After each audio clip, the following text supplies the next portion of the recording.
All right. I think we're live. I hope we're live anyway, because we are doing this through the old Zoom. It's been a while since I've done a Zoom.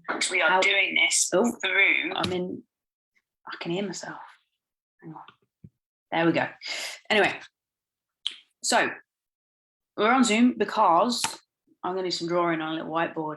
We're going to go through how I managed to gain a bunch of weight and how easy it actually is to gain weight. And then we're going to look at how I've managed to lose it. So I'm going to give you some context first. Okay. December last year, we got a puppy. Fantastic, great. And I completely underestimated how difficult it would be. Everyone says, tire them out, train them, play with them, then they'll go to sleep. Not mine. He doesn't sleep. The little shit would not sleep. So we had a good 4 or 5 months where he just wouldn't sleep. Didn't matter what we did with him. He just didn't want to sleep. He was just a little shit. In a nice way, though. He's a good boy, mostly, apart from the not sleeping.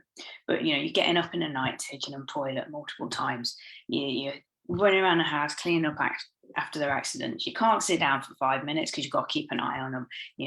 If they're in the crate, you've got to make sure that you're quiet so you don't disturb them and whatever. Anyway, so for 4 or 5 months, I was really, really tired. And that, of course, has a knock-on effect in how you eat. It changes the way you see food. You start to crave things you wouldn't normally crave. You make worse choices. You're tired, so you don't want to train. And training has always been a huge, huge part of my life. I've trained consistently for about 17 years or so.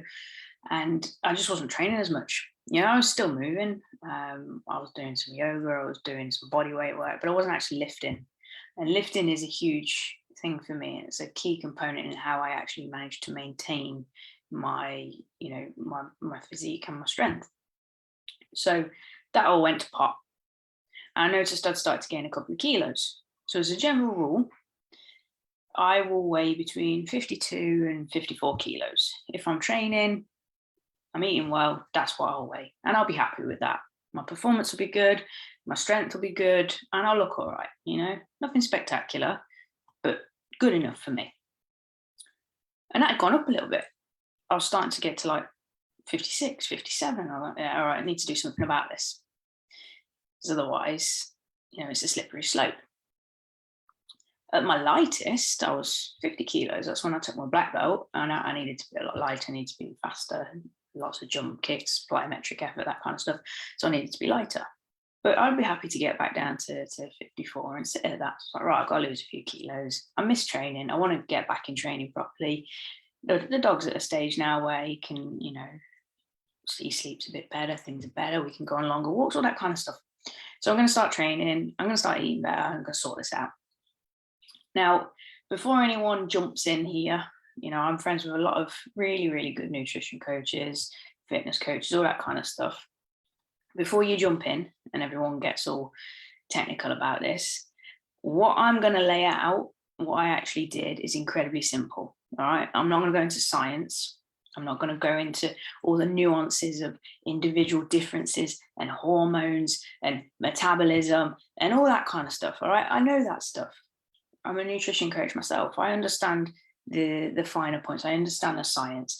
This ain't going to be science. This is going to be simple. This is going to be about what I did. Will it work for you? Maybe. Theoretically, it should do. But the whole point was to keep this as simple as humanly possible. So the first thing was to put in place some training. So let's get this whiteboard up. All right, so here we are. So the first thing was to sort out some training. So for me, I like to do something every day. And that's not like an impossibly difficult session every day. It's not like an hour of grinding every day. That can be, 30 minutes of something. But on top of that, I like to have 2 to 3 sessions a week of heavy weight stuff because I know that works well for me.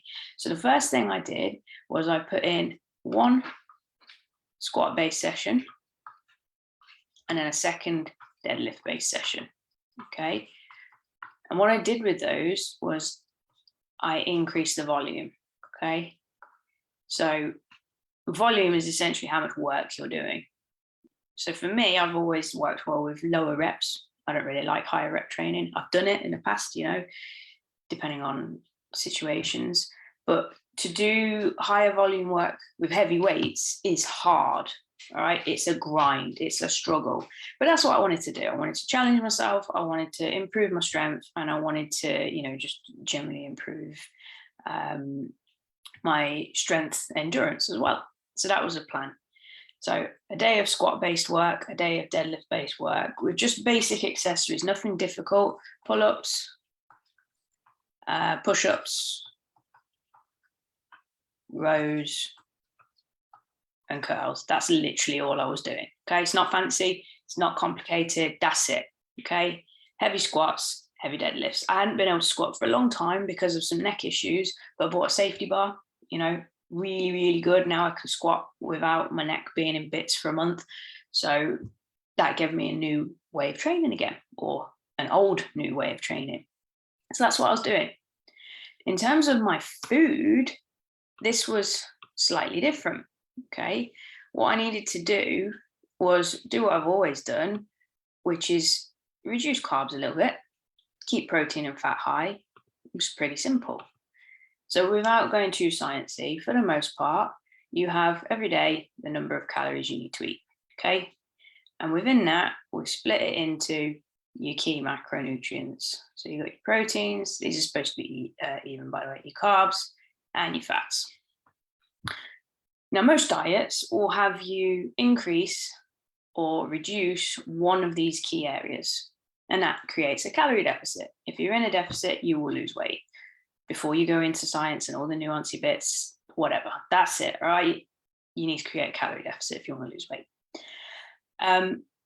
So what I generally do is I chop out a bit of carbs, get rid of this here, okay? Not all of it, you know, because I need some for recovery, for performance, and general brain function. So I cut out a little bit. But the problem is when you start lifting heavy and you increase your volume, your appetite increases quite a lot.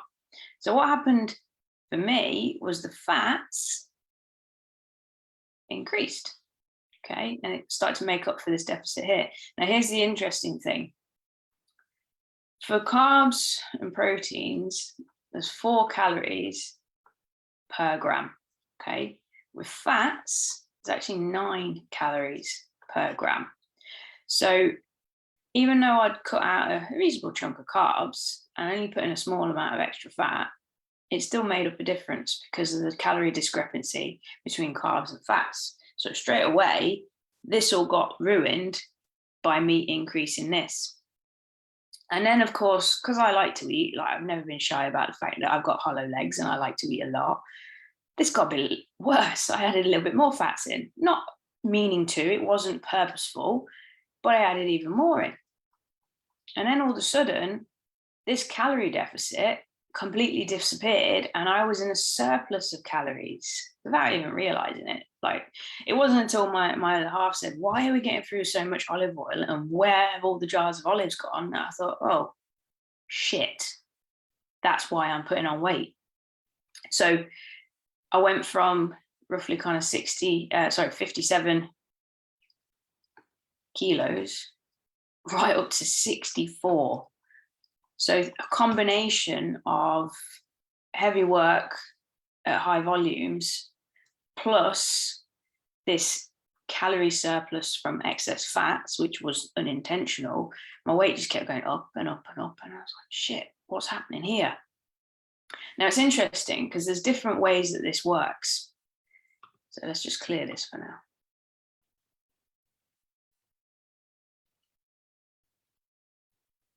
You thought there'd be a clear all button somewhere, but you know, whatever. So I'd hit 64 kilos. And my other half said to me, starting to look a bit like a power lifter, like, you're massive. What's happening? I don't know, because I wasn't getting fat as such, you know, I was getting just big. There was some fat gain, of course there always is, but there was also some muscle gain. There would have been, you know, water gain, all that kind of stuff. So there's an interesting thing that happens. When you start to train, let's put this line as training. Okay, you train more, and you eat more, you start to get bigger. Okay, we'll put a square in there to symbolize that, because that's pretty much how I looked. If you eat more but you actually don't train, then of course you gain body fat. We'll signify that with a little circle. If you train less and you eat less, then naturally you're going to end up slimmer, thin. If you eat less and you train more, you get your volume right, you end up with more of a kind of bodybuilding style body. All right. So this is where I ended up. High volume of training, high volume of calories, and I was just getting bigger. The goal then was to keep the volume up and actually so to increase it a little bit as I got used to that, but knock the calories down. And in doing that, I'm able to start to get a little bit leaner. And so far at this stage, I've lost about 7 kilos, which is not bad. At all. So given that some of the weight I gained was muscle, some of it was fat, I'm more than happy to chip away at the fat and maintain the muscle mass. I don't think I'm ever going to be 52 kilos again, but I'm happy to sit at 55, 56, provided that's with more lean mass and less fat. So it's actually pretty simple. If you adjust the volume of your training and you adjust your calories, then you will end up with the type of body that you're looking for. Now, of course, that's going to vary person to person. Some people are naturally more predisposed to be able to create a body like this. I'm fairly fortunate in that I gain muscle quickly, I gain strength quickly. Some people are naturally predisposed to be slimmer, so they're going to have a slightly harder time. But it is possible if you manipulate these two variables, okay? Now, we could go into talking about the whole macro thing. You know, should you have more protein? Should you have more carbs? Should you have more fats? And that's going to vary person to person. For me personally, I know I work better with more fat and less carbs, which is what I was aiming for. I just fucked it up and overdid this. Okay. But the key thing I did nutritionally, let's clear this down again, because I got the training sorted. I was happy with how I was training. I was progressing. I was getting stronger and making progress. Not every session was fantastic. Some of them were horrendously difficult, but you know, that's part of the process. What I did in terms of food was to increase my protein and then let everything else fall into place. Okay. And to actually track. So the first thing was protein. And the second thing was tracking. So for me right now, I aim for around about 120 grams of protein, which is more than what I was eating previously. And to be honest, I get a lot of that through protein shakes because it's easier and I don't want to eat loads of meat. I don't eat a massive amount of meat anymore. I used to, I don't, you know, I don't like how it plays with my guts, and it's just easier to smash a couple of protein shakes a day and then get the rest through food. Okay, so that's the first thing I'm trying to hit is 120 grams of protein every day. And I do that with ease because of the shakes. And like I said earlier, you've got to make this as easy as possible. It needs to be easy, it needs to be convenient, because if it's not easy, it's not convenient. I forgot how to spell convenient then. That's not right, is it? Never mind. You're not going to do it. So that was the first thing. Okay. And as a rule, I was working to roughly a pound per body weight, a gram of protein per body weight, but at my goal weight. Okay, so that's what kind of where I was at. I wanted to start hitting 120, give or take. You can go anywhere from like half a gram up to 2, but that's a little bit excessive. So I was kind of working in the 120 gram range, and that worked nicely for me. Then I took the grams, times it by the relevant calories, and then that gives you your total number. So whatever 120 times 4 is, hold on, calculator, because I am not good at math. Times 4 equals 480. Okay, so 480 calories a day needed to come from protein. The next step was to figure out the total calories. So how many total calories do I need? I was working off, times 12 to 13. So you take your body weight and you multiply it by the relevant number. So I believe I was working times 12. And then that gives you your total of what you want to be aiming for. Of course, if you want to lose weight faster, you go with a lower number, although again, that can be a bit dodgy, and I would encourage you to err on the side of caution with that. If you start too low, then there's nowhere to go. If you start on the higher side, then you can naturally reduce it with time, and it gives you somewhere to go. You've always got to be thinking ahead, like where am I going next? What's the next step in this? And of course, if it's the opposite, if you want to gain weight, you go on the higher end, like I did by accident because I'm stupid. But that gave me, I believe the total was roughly 1,580 calories is what I was aiming to hit every day. Now, of course, I know that's quite low, especially given that I walk a lot, I'm on my feet a lot, and I generally burn through roughly 2,500 calories a day based on data from my Aura ring and my workouts and stuff like that. So that gave me a little bit of leeway, where 2,000 was the kind of high-end cutoff. Okay, so that was the numbers ideal. This was the reality, and this was somewhere in between. So that's what I'm aiming for. Okay, anything below 2,000 calories a day is spot on for me.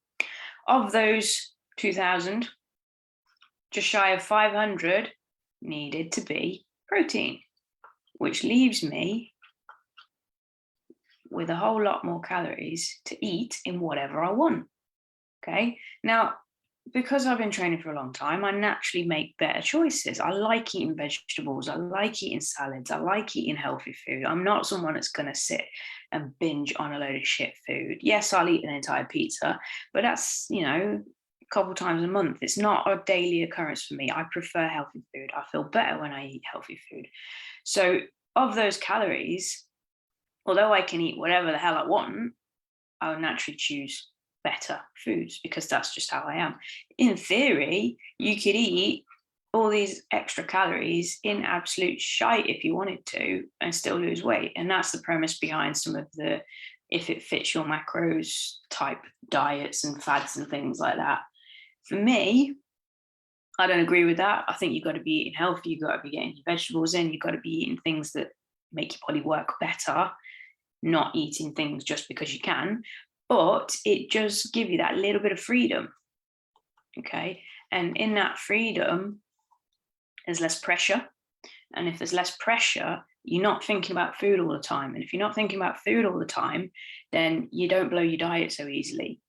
Because, it's like, well, I've eaten 500 calories in protein today.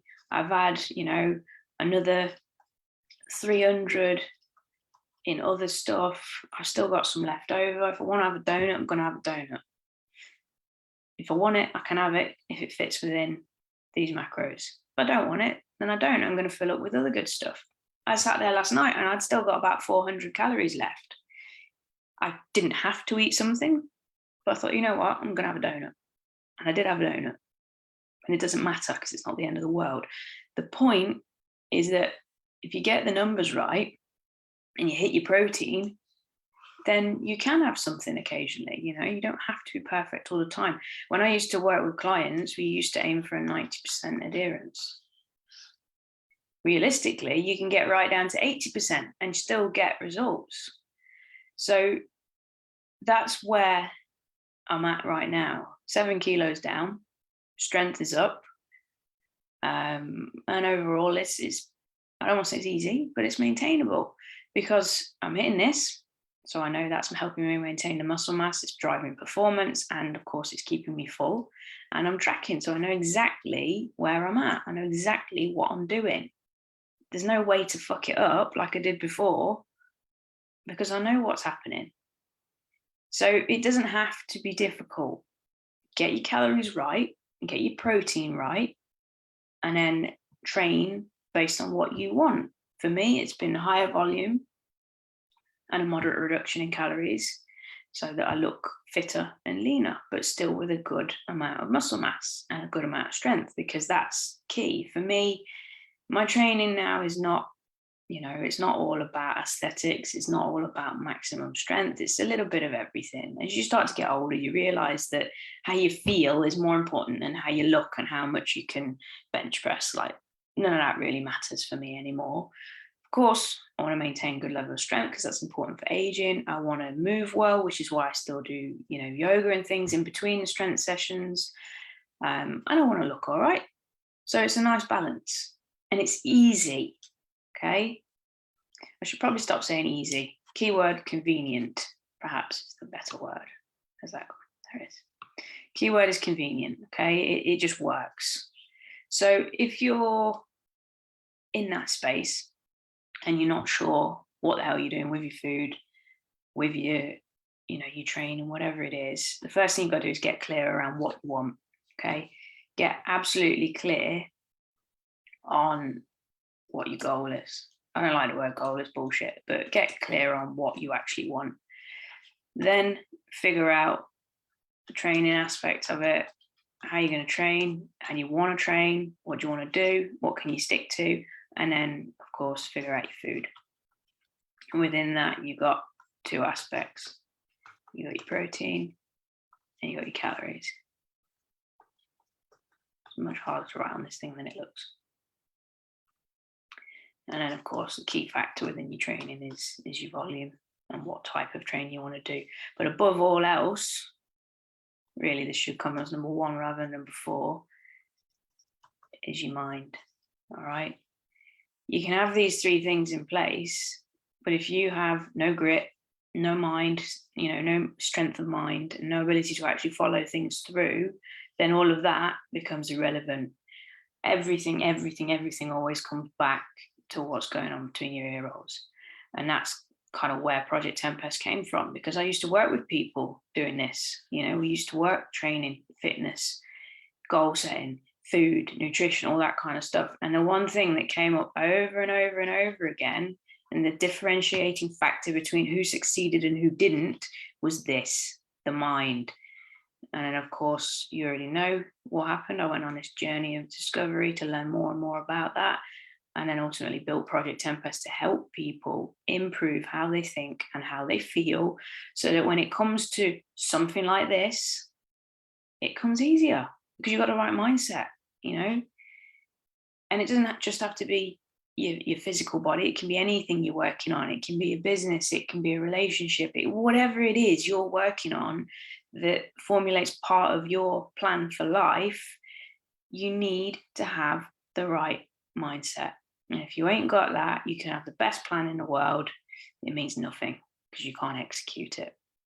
So that's the 4 critical components. And that is how I've managed to lose 7 kilos with ease, still maintain a good strength level, still keep the old guns going, and, not be thoroughly miserable and constantly thinking about food, because that's no way to live. Okay. It always comes back down to balance. Everything in life comes back down to balance. All right. So that's where we're at. I hope that's been useful to you. If it has, drop in the comments. Let me know. Let me know where you're at in terms of your journey, what you're working on at the moment, be that physical, mental, emotional, spiritual, relationships, work, business, whatever the hell it is. Drop in the comments. Let me know what you're working on, and let me know if you found this useful. And then I'll be back next week at some point with another little video for you.